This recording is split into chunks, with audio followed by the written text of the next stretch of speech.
ఏమండి? ఏంటి? ఒకసారి బయటకు వస్తారా? దేనికి?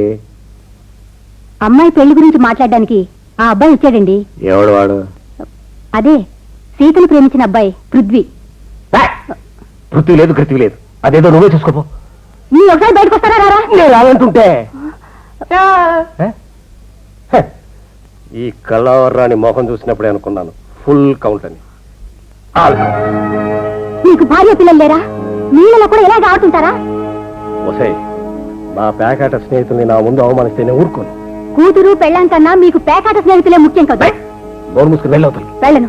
మీరు వచ్చేంత వరకు నేను వెళ్ళను. ఒసే, ఎంత పొగరేది. దింతు చేయి. వీధిలో దమ్మిడికి పనికిరాని ప్రతి సన్నాసి ఇంత పెళ్ళ మీ దగ్గర వాడే.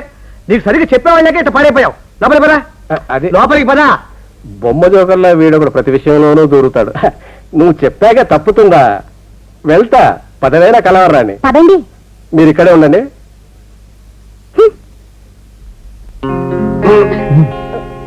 మా నాన్నగారు. బాగున్నాడు డైవన్ రాజాల. పద పేకాడ. కూర్చో బాబాయ్. ఏం కావాలి? మీ అమ్మాయి నేను ప్రేమించుకున్నామండి. మిమ్మల్ని అడిగి పెళ్లి చేసుకుందామని. ఓ అలాగే చేసుకోండి. మాట్లాడు బాబాయ్. నువ్వేంటి కలవరానిలాగా? మీ నాన్నేం చేస్తుంటాడు? వడ్డీ వ్యాపారం చేసి లక్షలు సంపాదించారు. చాలా పిసినారి. నాకన్నా ఆయనకి డబ్బే ముఖ్యం. మీరు వెళ్ళి మాట్లాడండి. నాకు ఇవాళ టైం లేదు, రేపు వచ్చి మాట్లాడతాను. కూర్చుని మాట్లాడు బాబాయ్. మీ నాన్నకు పేకాట వచ్చా? రాదండి. మరి నీకు? అస్సలు రాదండి. పేకాట రాని వాడికి పెళ్ళేందుకయ్యా? ఇదిగో నా కూతురు నీకు ఇవ్వను. పో. కూర్చుని మాట్లాడమన్నా. నువ్వేంటే చెప్పవే త్వరగా, నేను పేకాడుకోవాలి. మా బాబాయ్ అలాగే తమాషగా మాట్లాడతాడు, నువ్వేమనుకోద్దు. బాబాయ్ మాట్లాడు బాబాయ్. చూడు డైమన్ రాజా, ఇవాళ పని ఉంది, రేపు వచ్చి మాట్లాడతాను. బాబాయ్ నన్ను పేకాడుకోనివ్వండి అయ్యా. ఇంకా ఆలస్యం ఎందుకు పిన్ని, త్వరగా ముహూర్తాలు పెట్టించేసేయండి. అలాగే. మీరేం కంగారు పడకండి, నేనున్నాను కదా, ఏం పర్వాలేదు. వస్తానండి. ఏమిటి పిన్ని? పృథ్వీ వాళ్ళ నాన్నతో మాట్లాడొచ్చాం. 2 లక్షల రూపాయలు కట్నం అడుగుతున్నారయ్యా. 2 లక్షలే? ఛే ఛే ఛే ఛే. ఈ పెద్దవాళ్ళకి ఏమన్నా బుద్ధి ఉందా? వాళ్ళకి డబ్బు ముఖ్యమా, పిల్లల సుఖం ముఖ్యమా? ఆయనకి డబ్బే కావాలంట.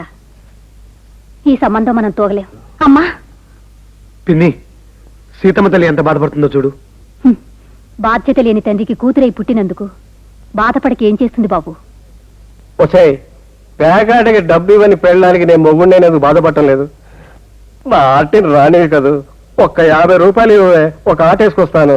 నా చేతులు గుల తీరుతుంది. ఒక్క ఆట. ఈ జన్మలో మీకు బుద్ధి రాదు, దానికి పెళ్ళయ్యే యోగము లేదు. ఆర్టిన్ 2 బదులు డైమండ్ 2 పెట్టి రాంగ్ షో చూపించాను. రాంగ్ షో చూపిస్తేనే పేకాటలో డబ్బు వస్తుంది. ఆహా, ఎన్నాళ్ళకి కరుణించావరా పేకదేవుడా. ఏమండి ఏమండి ఎక్కడికి వెళ్ళారండి? ఎక్కడికి వెళ్ళలేదే, పేకాడదామని వెళ్ళాను. డబ్బులు లేక తిరిగి వచ్చేసాను. ముహూర్తం దగ్గర పడుతుంది. పై ఖర్చులకి పైసా కూడా లేదు. కనీసం 500-600 చేతిలో ఉంటే. నన్నేం చేయమంటావే? ఎవరు నేను అప్పుడే తీసుకురండి. అప్ప? నాకెవడిస్తాడు అప్పు? సరే, మన ఇంటి ఓనర్ పేరేంటి? సీతారామయ్య గారు. ఆయన అడిగితే? అప్ప కాదు, బిచ్చం. అప్పేనే. ఆయన అడిగితే తప్పకుండా ఇస్తాడు. ప్రతిదానికి ఎలా అడుగుతాం? భోజనాలకి కళ్యాణ మండపానికి ఆయనే కడుతున్నారు. చంద్రం కట్నం డబ్బు చూస్తున్నాడు. ఇంకా అడిగితే పరువు కూడా మిగలదు. అబ్బాబ్బాబ్బాబ్బా, నువ్వేం చేసుకుంటావు చేసుకో, నా వల్ల కాదు. ఈ డబ్బు ఎక్కడిది? ఈ డబ్బు నేను పేకాటలో గెలుచుకున్నానే. ఇది పేకాటానికే గాని పెళ్లి ఖర్చులో కాదే. పెళ్లి కావాలని అడిగితే ఇంత డబ్బు లేదని అబద్ధం అంటారా? ఈ డబ్బు నేను ఎన్నో రాంగ్ షోలు చూపించి గెలుచుకున్న డబ్బే. ఈ డబ్బు ఇవ్వను. ఆ మాట అంటానికి సిగ్గులేదు మీకు? ఇవ్వను. ఇవ్వను. పెళ్లి ఖర్చులు కావాలి, ఇవ్వండి. ఇవ్వను. ఇవ్వను. ఇవ్వను. బుద్ధి లేదు మీకు?